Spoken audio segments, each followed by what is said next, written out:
Muito bem, sejam todos bem-vindos, sejam bem-vindas a mais uma edição do nosso Atualizando. Hoje nós vamos tocar um assunto que temos uma grande expectativa mesmo aí para os vestibulares, principalmente os vestibulares aqui do Paraná, aquelas provas que são mais, por que não dizer, vocacionadas, cobrando aí a geografia do Paraná e a história do Paraná. Olha só, nós vamos tocar aqui na Grande Geada ou na Geada Negra de 1975. Em 18 de julho de 1975, o Paraná acordou diante de uma catástrofe, né, que condenou, né, os cafezais de grande parte do norte do Paraná e vai estabelecer um novo ciclo, um novo momento econômico, político, social aqui no estado, que foi esse momento da Grande Geada ou Geada Negra de 1975. Então, antes de mais nada, eu vou puxar um pouquinho aqui para o meu lado, né, esse assunto, mas eu quero anunciar aqui a presença de dois ícones da história aqui do sul do Brasil, o professor Musselin, que gentilmente, né, deixou aí vários afazeres hoje para dar um pulo aqui e gravar com a gente, e o professor Luiz Antônio, que é professor de História da unidade lá de Joinville, já trabalhou em várias outras escolas de Santa Catarina e que está aqui como historiador, mas também como um cara que conviveu nessa região, né, e por que não dizer, né, Luiz Antônio, sentiu na pele, né, o que foi o evento lá de 1975. Então tá, então eu vou começar puxando um pouco para mim aqui, para a geografia, para comentar o seguinte, o que foi, né, essa geada negra? Bom, a geada é quando você tem o congelamento do orvalho. Então, noites, na nossa região aqui, noites de inverno, né, principalmente de céu limpo, o que acontece? Resfria bastante a superfície e a umidade ela pode congelar. Esse é o fenômeno da geada. Mas quando você tem aquela geada, vamos ver, comum, tradicional, que cria aquelas casquinhas brancas sobre as superfícies, as plantas, enfim. Você tem a geada comum, a geada branca. A geada negra, ela forma também essas crostas de gelo, mas ela é tão intensa, né, o resfriamento ele é tão rápido, né, que leva ao congelamento da seiva das plantas. E isso mata as plantas, né? Quando você tem a geada comum, a geada branca, aquela crostinha de gelo danifica as folhas, esse tipo de situação, mas não mata a planta. Mas o que aconteceu em 1975 foi o congelamento não só de troncos das árvores, mas inclusive raízes no solo. Então foi um verdadeiro cataclismo o que aconteceu ali. Claro que antes desse episódio, a chegada de outras massas polares tinham gerado, né, geadas, mas esse episódio ele foi de uma intensidade e uma amplitude, né, dados da época mostram que desde o Rio Grande do Sul até regiões montanhosas do Rio de Janeiro, do interior de Minas Gerais, sul do Mato Grosso, chegaram a registrar geadas. E aonde assim, o impacto foi mais cruel foi justamente ali no norte do Paraná. Então essa é a diferenciação entre uma geada, podemos dizer, comum, uma geada branca, e esse fenômeno então conhecido como geada negra. Então agora vamos lá para os nossos amigos da história. Professor Musselin, qual o impacto desse fenômeno na economia, na sociedade do Paraná, na política a partir daí de 1975? Veja bem, Alexandre, o café ele tornou-se um produto de grande importância econômica na história do Brasil já na segunda metade do século XIX. E o Paraná, a partir da década de 30, nós vamos ter o povoamento de regiões do norte, primeiro o chamado Norte Velho, depois o Norte Novo, o Norte Novíssimo. E o Paraná tornou-se o maior produtor de café do país. No começo da década de 60, grande parte do café produzido no mundo saía aqui do Paraná. Do mundo? Do mundo, sim. O Paraná era o maior produtor do Brasil e, por extensão, o Brasil era o maior produtor de café e exportador.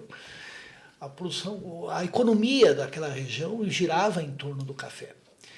E o impacto, foi a pergunta que você me fez, foi enorme.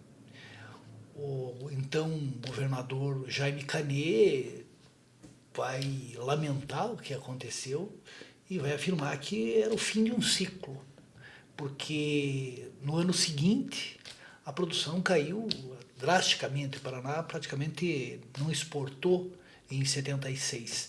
E nós vamos ter um grande êxodo rural. Você, em geografia, Alexandre, você pode notar que certos municípios eles tiveram suas populações diminuídas, porque as pessoas, em torno de 1.500.000 paranaenses deixaram o norte do Paraná. Foram para onde? Foram para as cidades, foram para Londrina, foram para Maringá, mas principalmente para Curitiba, para São Paulo e muitos para Mato Grosso e também para os estados lá do norte, Roraima, Acre. Há um verdadeiro êxodo de paranaenses para estas regiões.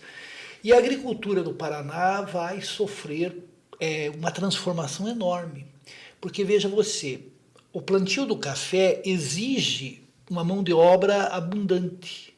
Você tem que colher o café, secar e, portanto, uma massa de trabalhadores expressiva trabalhava nas mais diversas etapas da produção do café. Com a soja, por exemplo, você tem a mecanização e você produz com um número pequeno de trabalhadores. Então, o impacto foi econômico, mas também foi um impacto social expressivo. Então, Mocelin, com a crise do café não foram repostos os cafezais? Houve uma diversificação da economia nessa região? Sim, muitas regiões simplesmente deixaram de produzir café. Outras atividades ganharam força. Tanto é que o Paraná não é mais o maior produtor de café do Brasil. Hoje temos Minas Gerais, né? Minas Gerais. Então, a economia do Paraná era uma economia agrária, fundamentada no café, o que não era bom, pois você dependia, você sabe que toda monocultura ela é prejudicial à economia a médio e longo prazo, e a partir de então houve uma diversificação da produção agrícola do Paraná, e também, já anteriormente, no governo do Ney Braga, houve uma predisposição das autoridades para industrializar o Paraná. Que o Paraná não ficasse na dependência exclusiva da agricultura. E isto avançou, principalmente depois, dos anos 80. Em função desse grande impacto do cafeicultura. E até uma coisa que me veio agora assim de registrar, né? Então o norte do Paraná, ali se estabeleceram grandes cafezais e as pessoas não sabiam que corria o risco da geada, não tinham medo, sabiam, né? Mas essa região tem a famosa terra roxa, né? Uma terra extremamente fácil, o cafezal se adapta muito bem, e o próprio relevo, né? Com ondulações suaves, né? Então ele favoreceu esse tipo de situação. Aí os cafezais se estabeleceram. Ocorreram algumas geadas, mas como até a rentabilidade do café era alto, né? O cidadão lá perdia alguns cafezais, tal, ele se recompunha. Mas o que aconteceu ali em 1975, daí a coisa foi lastimável, né? Tanto que os cafezais daí migraram para Minas, até porque Minas o risco de geada e tudo mais, e como você falou, né? Houve a substituição do cafezal por outras atividades nessa região. Beleza, Mocelin? Luiz, quer falar mais alguma coisa, Mocelin? É isso? Luiz, quer dar a tua contribuição aí? Seja bem-vindo. Muito obrigado, saudação a todos os meus companheiros aí, colegas de Curitiba. Eu, como agroboy, eu sou, nasci lá no campo, eu quero só esclarecer algumas coisinhas que é interessante. Quando você planta soja, que você pega a semente, você planta soja, de 115 a 125 dias, tu colhe. E o pé de soja morre. Quando se planta milho, você de 100 a 150 dias, o pé de milho morre, tem aquela espiga, tu colhe e planta novamente. Quando se planta o café, é um negócio mais complicado. Se você plantar semente, cara, tu vai colher daqui 10 anos, praticamente 10 anos. Se você plantar muda, você colhe, conforme a muda, você colhe de 3 a 4 anos a primeira colheita. Então, aqui, nós temos que fazer a diferença. Uma geada que mata uma plantação de soja, tu recupera 6 meses depois, planta outra. O café não, tu arranca o pé, tu vai ficar 4 anos empatando isso. Isso acontece com todas as outras culturas. Maçã, por exemplo, é semelhante ao café, demora muito. Parreira, né? Que vai plantar o professor Mocelin deve ter os seus parreirais lá em Colombo. Então, sabe que você bateu uma geada ali, acabou com a parreira, cara, vai demorar muito para você colher. E eu morei no Siqueira Campos, Norte Velho, do Paraná, e depois passei a morar em Londrina. Claro, foi depois dessa geada negra, mas as consequências estavam, foi mais ou menos 10 anos depois, 8, 9, 10 anos conforme o lugar que eu fui. Em 82 estava em Siqueira Campos, depois fiquei em Londrina. E quando a gente ia para o interior, você via muitas casas abandonadas, conversando com aquelas pessoas, a maioria deles eram analfabetos. Então, tente imaginar como encaixar essa gente em Curitiba, como encaixar esse pessoal em Londrina, pessoas praticamente semi-alfabetizadas. E aí vai ter um fenômeno depois disso também, que vai surgir, vai intensificar o boia fria. Boia fria vai entrar muito pesado nisso, que ele vai aparecer só na época da colheita. É um negócio bem complicado, porque o café era muito artesanal. A colheita dele é muito artesanal. Então você colhe com a mão mesmo, que se puxa no ramo dele, no galinho dele, se puxa, vem folha, vem tudo junto. Aí entrava aquele pessoal com peneira. Então era uma coisa muito artesanal. Só que isso era 48% da economia paranaense, foi em 1975, só para ter uma ideia. Porque, esclarecendo, a geada ela veio depois da colheita.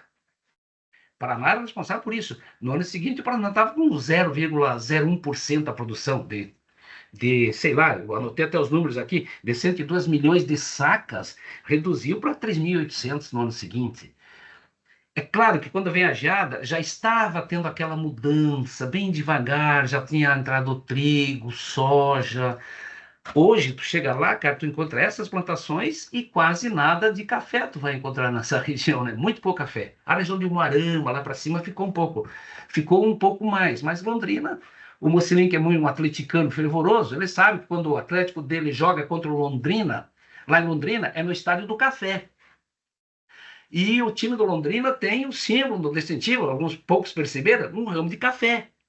Mas eu, em Londrina, eu torcia para o time do café, que não era o Londrina, era o café, que era o adversário do Londrina, né? E com o café também, até o time do café parece que diminuiu, morreu, né? Então, mais ou menos essas histórias que nós temos ali. E depois tem outras que vão aparecer com o tempo aí, né? Durante a aula a gente vai comentar isso, né? Ô Mussolini, uma coisa que me veio aqui, né? O governador da época, ele era cafeicultor também, né? O Jaime Canet? Isso. Ele era daquela região, né? E esse colapso do café teve algum impacto na questão política do Paraná? Veja, o Jaime Canet, ele foi um empresário que se tornou governador, porque naquela época o governador era indicado pelo governo central, que era o governo militar, e aí tinha o seu nome, ele era eleito pela Assembleia. Eleito era sempre quem o governo federal indicava. Uhum. O Jaime Canet, ele nunca disputou uma eleição popular, mas ele foi considerado um governador altamente qualificado, um administrador nato, e que fez um bom governo. Ele procurou redirecionar a economia do Paraná, porque a receita do Estado ela caiu substancialmente. E você sabe, as despesas elas continuam existindo. Como você equacionar tudo isso? Sim. E ele também viu a necessidade de acelerar o processo de industrialização do Paraná. Porque hoje o Paraná, você sabe bem, tem na agricultura uma das principais, grande marca do Estado, mas nós temos também a agroindústria, que é muito forte aqui no Estado. A agroindústria, Ponta Grossa, vários tiveram avanços bem significativos. Uhum. E Luiz, que vocês sabem que o nosso podcast aqui, nós temos um assunto, mas não temos uma linha pré-determinada para conversar, mas a gente, claro, faz sempre uma conversa prévia. O Luiz me contava que ele morou em Londrina e tem uma história que eu achei interessantíssima, aquela história do prédio lá, Luiz Antônio, que você conheceu lá, que eu achei extraordinário. Então, eu morei uns 3 anos em Londrina, ali perto do Lago Igapó, ali perto da UEL, aquela região da UEL ali, mas eu tinha uns trabalhos que fazia no centro. E depois, conversando com o pessoal, eles me contaram, e depois eu fui conferir, a história é verdadeira, depois teve reportagem na Gazeta do Povo, na TV Paranaense também, hoje é outro nome, né, mas na época era TV Paranaense, que o edifício América, que ficava ali fica ainda, né, que o edifício não mudou, foi o primeiro grande edifício de Londrina, 17 andares, e ele tinha 64 escritórios ali dentro, né? E desses 64, somente 4 não eram voltados para o café, que eram 3 de advocacia escritório de advocacia, que provavelmente também mexiam com café, né? Mas indiretamente, e um que era uma agência de turismo. Acho que esse não tinha muito, não estava muito relacionado. E as curiosidades que o pessoal conta é que quem sabia se o café estava subindo no mercado internacional ou baixando no valor lá no exterior, talvez até antes do pessoal descobrir lá na bolsa, que a telefonia era bem fraca, bem ruim, não tinha internet, era o ascensorista do edifício América. O ascensorista, para os jovens aí que não sabem, ascensorista é aquela pessoa que trabalhava lá, que dizia assim, qual andar você vai? Apertando, subia, descia, aquele negócio todo. E daí, quando ele estava lá meio assim, meio piscando ali, pescando, né, meio dormindo, o café estava embaixo. Quando o elevador estava bombando, que tinha que fazer fila, é que o café estava em alta. Porque o pessoal queria comprar e vender. Era o negócio ali. Junto com o empresário que vendia, com o fazendeiro que queria vender café, estava o empresário de Londres, sei lá, de Nova York, querendo comprar café. Então subia no mesmo elevador. Então ele dizia, chegava lá e dizia assim, tá bombando hoje. Tá bombando. Quer dizer, o café estava em alta, né? O pessoal estava comprando muito. E o Edifício América hoje não é mais voltado ao café, claro, deve ter um outro escritório voltado para o café, mas não é mais aquela pujança que tinha. Inclusive, 5 anos depois, 10 anos depois, ainda o Edifício América era voltado para o café, comercializava esse café. Hoje não sei porque eu não voltei mais para Londrina, mas o edifício está lá. Edifício América, inclusive, que ainda tem escritório de café. Bem menos, deve ter 4, 5 escritórios de café ali. Boa história, essa história é curiosa. Sim, Quer verdade. fazer mais algum registro aí, Mussolini? Não, eu só queria completar dizendo que a economia do Paraná, ela tornou-se uma economia bastante pujante em função também das mudanças, né? Você veja que hoje a exportação do Paraná de vários produtos, que nem o Luiz falou, soja, você colhe e a Embrapa desenvolveu pesquisas que contribuíram decisivamente para a melhoria de uma série de produtos aqui relacionados à agricultura. Portanto, o Paraná tem uma agricultura de ponta hoje. E, felizmente, ao mesmo tempo que tem uma agricultura bem sofisticada, a agroindústria tem aumentado bastante. Daí o crescimento da economia do Paraná nos últimos 20 anos. A importância até esse ano é o ano, pela ONU, é o ano internacional do cooperativismo, né? E o cooperativismo no Paraná sim. troço aí que daria um outro episódio para a gente conversar. Verdade. Luiz, quer acrescentar mais alguma coisa aí das tuas anotações que nos honrariam? O som do professor Renato Mussolini chegou um pouco picotado para mim aqui, então eu não lembro direito o que ele não consegui entender direito quando ele falou do grande êxodo que teve. Se ele falou, eu quero pedir desculpas e a gente vai reforçar o assunto. Mas nessa época vamos dizer, da geada, estava sendo construída a usina de Itaipu. E mais de 8.000 famílias daí foram trabalhar lá na usina de Itaipu. Mas se você pensa que eram engenheiros, não, era um peão de obra, aquele pessoal lá do cimento, aquele pessoal lá da vida dura ali, né? E, claro, a migração daí foi lá para as cidades paranaenses, lá para o norte, conforme foi colocado aqui no assunto. Mas eu queria só lembrar dessa história de Itaipu. Uma outra história que eu li e que eu acho interessante foi de um fazendeiro que, quando acordou pela manhã, disse que a geada na fazenda dele começou lá pelas 4 horas do dia anterior. Ele começou a perceber, vai dar porcaria. Aí disse que quando ele acordou pela manhã, tremendo, já com raiva, que ele olhou tudo aquilo, ele não teve dúvida nenhuma, eu vou arrancar tudo isso aí. Foi lá ligar o seu Massey Ferguson antigo e estava tudo congelado. O trator congelado, o radiador com água congelada. Aí, o que ele fez? Colocou fogo embaixo do trator para começar no mesmo dia a arrancar todos os pés de café. Arrancar tudo. E ele só conseguiu, ele falou, eu demorei muito, eu comecei às 10 horas do dia seguinte a arrancar tudo, porque a tristeza foi tão grande, ele falou assim, me precipitei, mas eu não aguentei, eu arranquei tudo aquele negócio e comecei com um novo plantio, porque não dava mais, aquilo foi tão triste. E ele dando a entrevista, acho que foi para a TV Paranaense, ele dando entrevista assim, praticamente com lágrima nos olhos, foi na reportagem da década de 80 ainda, né? praticamente com lágrimas nos olhos, falei assim, franquei tudo aquilo que era a minha vida, e começar tudo de novo, do zero, começa tudo de novo, né? Imagina a tristeza desse pessoal, né? Eu vi, eu li e vi alguns vídeos, né, que no dia anterior, por volta, quando você falou, pelas 4 da tarde, as pessoas já começaram, o céu estava muito limpo, a temperatura começou a cair a partir dali já, né? E muitas pessoas ficaram em rezas, ficaram em vigílias, né, e tal, durante a noite. Então, isso que foi uma grande agonia. A eletrificação na época era bem mais precária do que é hoje, né?